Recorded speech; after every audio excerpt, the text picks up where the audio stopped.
Donc on s'aperçoit en fait que depuis les années 1970, vous avez un récit national qui est en crise.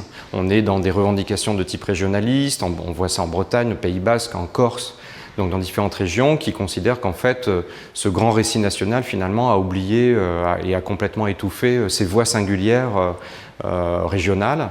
Et puis ensuite, dans les années 1980, vous allez avoir d'autres voix minoritaires qui vont s'élever, comme la minorité juive autour de l'événement de la Shoah, pour réclamer une insertion dans le grand récit national.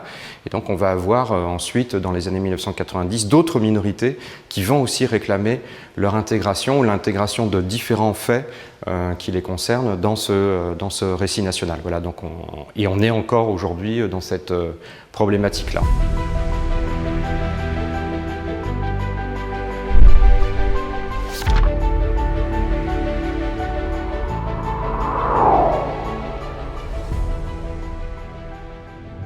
Comment il se façonne en fait à travers différents instruments. On a l'école évidemment avec l'enseignement de l'histoire, mais on a aussi des commémorations.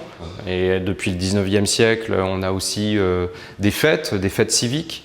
Et ensuite, on a tout ce qui est production culturelle. Il faut penser au cinéma, il faut penser au théâtre, à la littérature. En fait, toutes ces créations artistiques alimentent et nourrissent un récit national. Et donc, qu'est-ce que c'est? C'est une narration dont évidemment le personnage central est la nation, à qui on donne des origines, une fonction, un rôle, on va lui donner un avenir. Le récit national est vraiment quelque chose qui va structurer l'État-nation à partir du 19e siècle. C'est fondamental.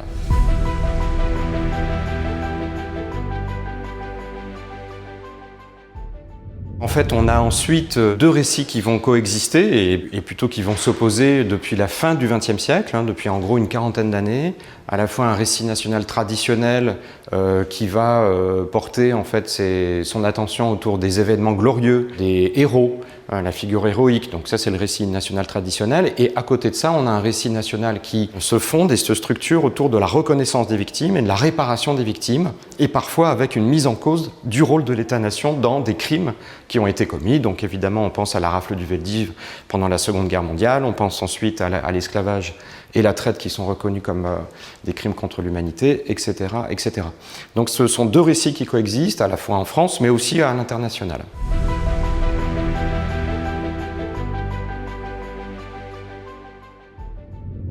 Alors ces deux visions, en fait, effectivement, elles sont instrumentalisées de différentes façons. Donc vous avez une instrumentalisation autour des héros et des événements glorieux pour effacer les crimes, finalement occulter une certaine vérité historique. On l'a vu avec des débats très récents autour justement du thème de la figure de Pétain pendant la Seconde Guerre mondiale qui serait montré comme un sauveur par rapport à la déportation des Juifs.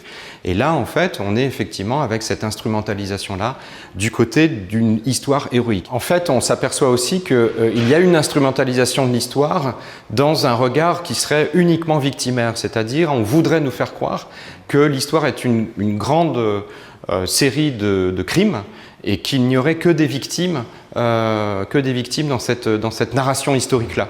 Et donc là aussi, on est évidemment dans une phase d'instrumentalisation de l'histoire parce qu'on ne peut plus comprendre finalement l'histoire qu'à travers ce prisme-là, et ce qui aboutit à des contresens nombreux.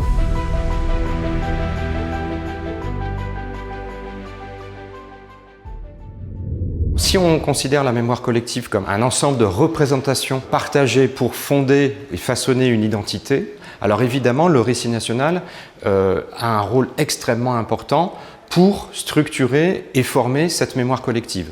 Donc on est vraiment dans une articulation extrêmement serrée entre ces deux notions, récit national et mémoire collective, puisqu'en fait le but des États, le but des élites politiques, quand ils fondent un récit national, c'est qu'il soit partagé par le plus grand nombre.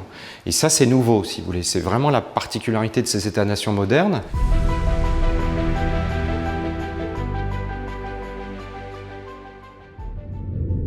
Vous avez la mémoire individuelle qui va jouer un rôle majeur, puisque vous avez des témoignages qui vont être donnés sur tel ou tel crime, à titre individuel, et ces témoignages-là vont constituer justement une nouvelle mémoire collective qui va aller dans le sens de cette demande de reconnaissance. Au sein des familles, c'est beaucoup plus compliqué évidemment, parce qu'on sait bien que sur certains événements dramatiques, il y a du silence qui peut durer une génération, 2 générations, 3 générations, et que ce nouveau récit national peut parfois être l'occasion de discuter d'échanger, que ce soit entre les grands-parents et les petits-enfants, que ce soit entre différents membres de la famille. On peut avoir des sujets justement qui sont placés dans l'espace public de par des commémorations nouvelles qui vont pouvoir justement être le lieu d'échange au sein de la famille.